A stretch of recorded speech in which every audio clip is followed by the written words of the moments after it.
कल आज पढ़ने वाले हैं मेजरमेंट इन मेट्रोलॉजी में टॉपिक है sine bar.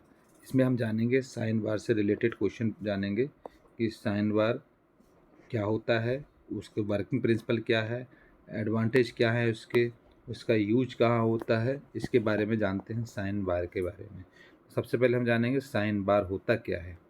When up to 5 minutes the accuracy of measuring instrument is measured then vernier bevel protector is used। जब भी हम 5 मिनट से ज़्यादा की एक्यूरेसी अगर मेजरिंग इंस्ट्रूमेंट के द्वारा मेजर करते हैं तो हम वो वर्नियर बेवल प्रोटेक्टर के द्वारा मेजर आसानी से कर सकते हैं। But when the angle is measured by micro measuring device then the measuring instrument used in sine bar the measured value of angle is 1 minute.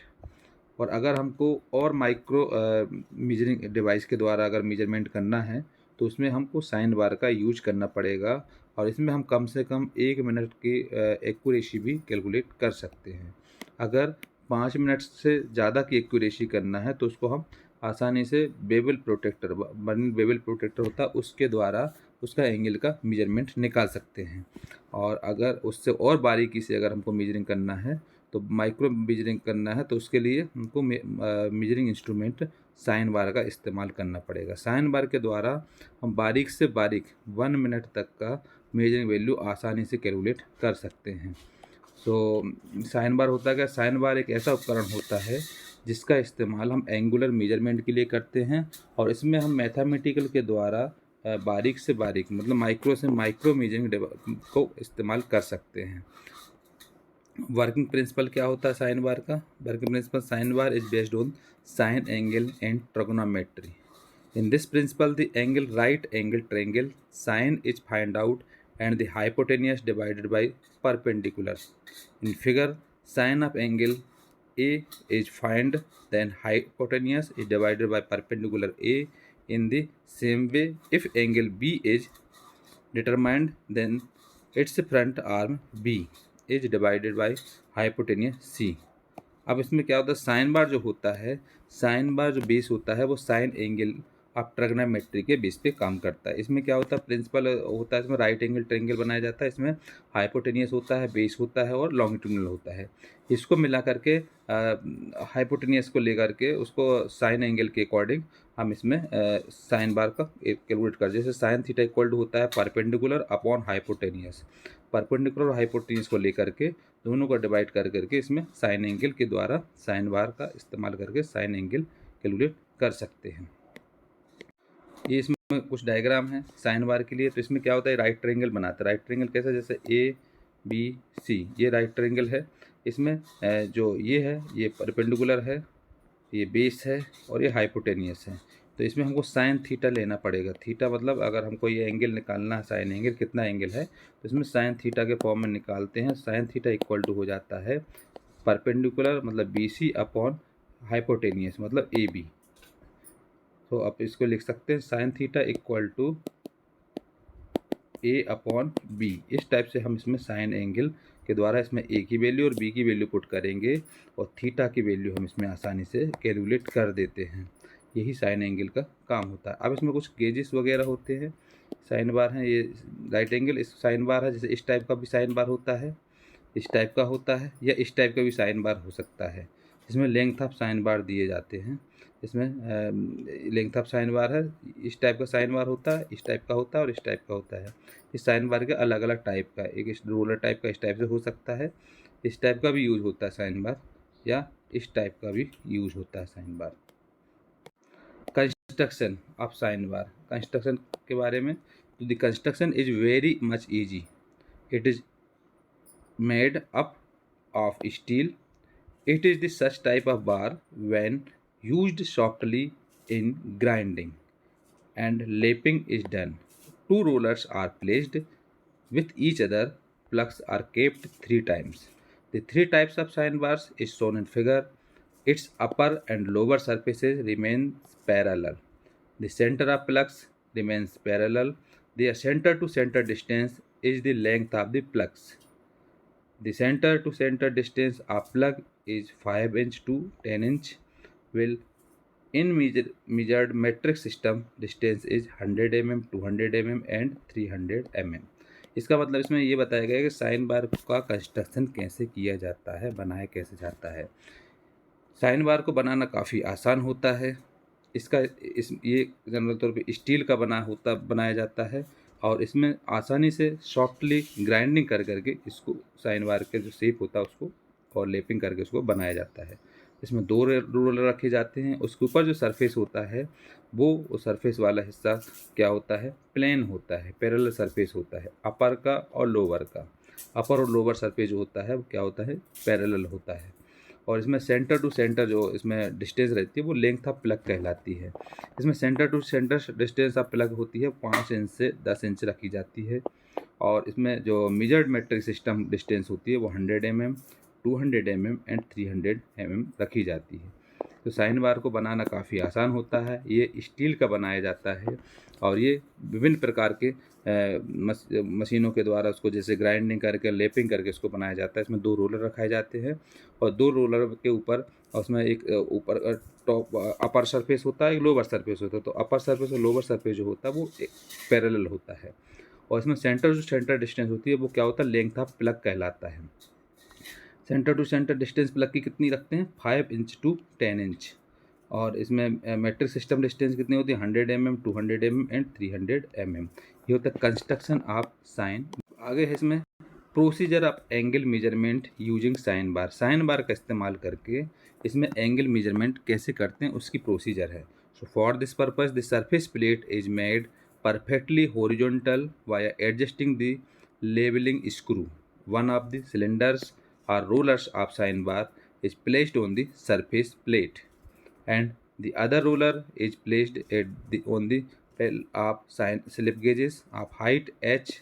Let the sine bar be set at an angle theta। इसमें क्या करते हैं, जब इसका procedure रहती है, procedure ये है कि एक सरफेस प्लेट पर इसको रखा जाता है और उसके लेवल के अकॉर्डिंग उसको साइन बार के सिलेंडर जो रोलर होते हैं रोलर को अटैच किया जाता है। दोनों रोलर होते हैं, दोनों रोलर के हिस्से को रखा जाता है। दोनों रोलर के हिस्सों को रखने के बाद उसमें जैसे मान लो ये एक प्लेट ये है और एक प्लेट ये है। अगर इसका मापना है कि इसका एंगुलर कितना होगा तो एक यहाँ रोलर रखा जाएगा और एक रोलर यहाँ रखा जाएगा।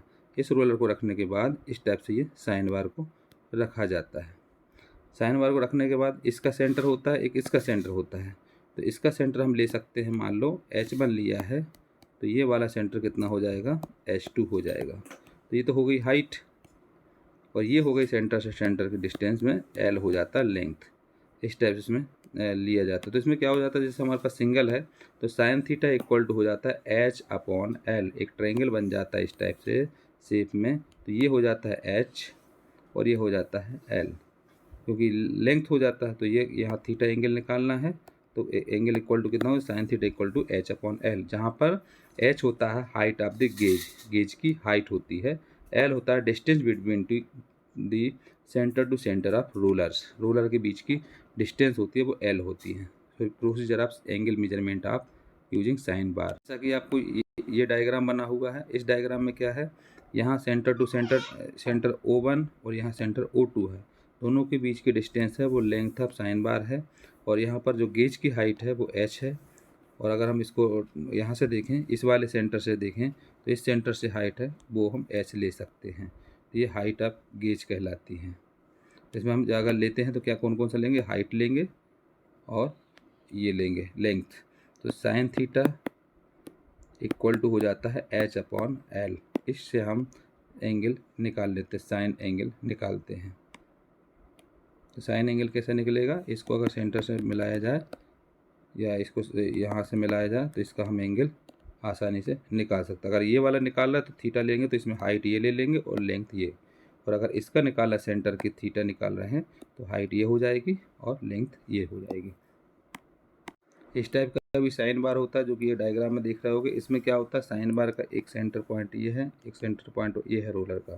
तो एक सरफेस पे रखा हुआ है और एक गेज पे रखा हुआ है। गेज के अलग अलग जैसे 8 लिप गेजेस हैं, अलग अलग गेजेस को रखे गए हैं। जैसे कि मान लो ये 2 mm का है, 1 mm का है, 0.5 mm का है। इस टाइप से अलग अलग mm के मिला करके गेजेस रखे जाते हैं। यहाँ पर एक क्लैंप होता है, ये साइन बार है और ये यहाँ पर एक क्लैंप रखा जाता है। यहाँ पर ये वर्क पीस है, जो वर्क पीस का शेप मापना है, ये वाला शेप, ये शेप कितना है, ये एंगल ऑफ प्लेट है। और ये डायल गेज होते हैं, डायल गेज के द्वारा इसमें जैसे ही एंगल इसमें टर्न होगा वैसे यहाँ पर रीडिंग शो करने लगती हैं। अगर हमको कोई भी अगर कटिंग सेक्शन वाला ऐसा आया है शेप, इस टाइप से वर्क पीस है अगर, तो इसका अगर एंगल मापना है कि कितना टेपर है, तो इसको इस साइन बार के द्वारा माप सकते हैं। इसको यहाँ वर्क पीस को रखेंगे, वर्क पीस को रखने के बाद इसको आसानी से हम एंगल को मेजर कर सकते हैं। दो हाइट आती हैं तो उसमें क्या होता है, the knowing theta H can be found out and any work could be set at this angle as the top face of the sine bar is inclined at the angle theta to the surface. तो अगर दो height होती हैं तो इसके लिए हम sine theta equal to formula हो जाता है H2 - H1 अपॉन L। सो ये होता है साइन बार क्या होता है, साइन बार की वर्किंग कैसी होती है, साइन बार का कंस्ट्रक्शन कैसा होता है, उसके बारे में।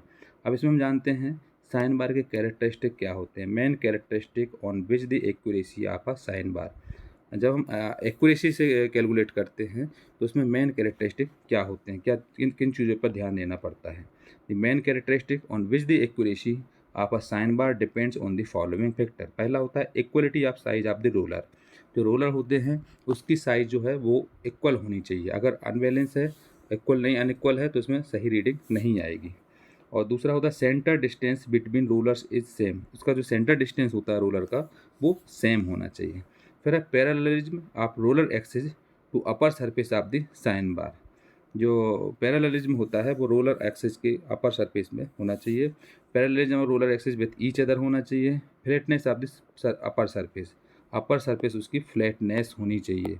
इसके कुछ कैरेक्टरिस्टिक होते हैं। So main characteristic on which the accuracy of a sine bar. So the main characteristic on which this accuracy of a sine bar depends on the following factor। पहला होता है equality of size of the rollers। Second होता है center distance between roller is same। Third होता है parallelism of roller axis to upper surface of the sine bar। parallelism of roller axis with each other। flatness of the upper surface। ये होते हैं main characteristics on which the accuracy of a sine bar का इस्तेमाल करते time किन किन सावधानियों का ध्यान रखना चाहिए। सो है क्या, precautions kept well using sine bar. The precautions should be kept well using sine bars are as follows. पहला होता है select sine bar according to work done. जो साइन बार है उसको सही तरीके से सिलेक्ट करना चाहिए, सही है कि नहीं है वर्क डन चेक करके उसको सिलेक्ट करना चाहिए। दूसरा है firstly clean and the job surface plate sign bar and angle gauge blocks. सबसे पहले जो जॉब है उसको साफ़ करना चाहिए, सरफेस प्लेट, साइड बार और गेज ब्लॉक को भी साफ़ करना चाहिए। तीसरा है determine the surface between jobs and sine bar and find out no gap is remaining between them. दोनों के बीच में, जॉब और साइन बार के बीच में कोई भी गैप नहीं होना चाहिए, तभी उसमें एक्यूरेसी निकल पाएगी। The plate is kept on upper portion of the flat which is tested on dial indicator. Dial indicator को भी चेक कर लेना चाहिए कि वो सही काम कर रहा है कि नहीं कर रहा है, ऐसा ना हो कि वो डिस्टर्ब हो। It's accuracy is checked well it should be kept in inside box. उसको उसकी एक्यूरेसी भी चेक करना चाहिए कि चेक एक्यूरेसी है कि नहीं है। सो ये है precautions kept well using sine bar. कौन कौन सी, the precautions should be kept well using sine bars are as follows. First है select sine bar according to work done. Firstly, clean the job, surface plate, sign bar and gauge blocks। Third है determine the surface between jobs and sign bar and find out no gap is remaining between them। फिर है the plate is kept on upper portion of the flat which is tested by dial indicator। Its accuracy is checked well, it should be kept inside boxes। ये होते precaution kept while using sign bar।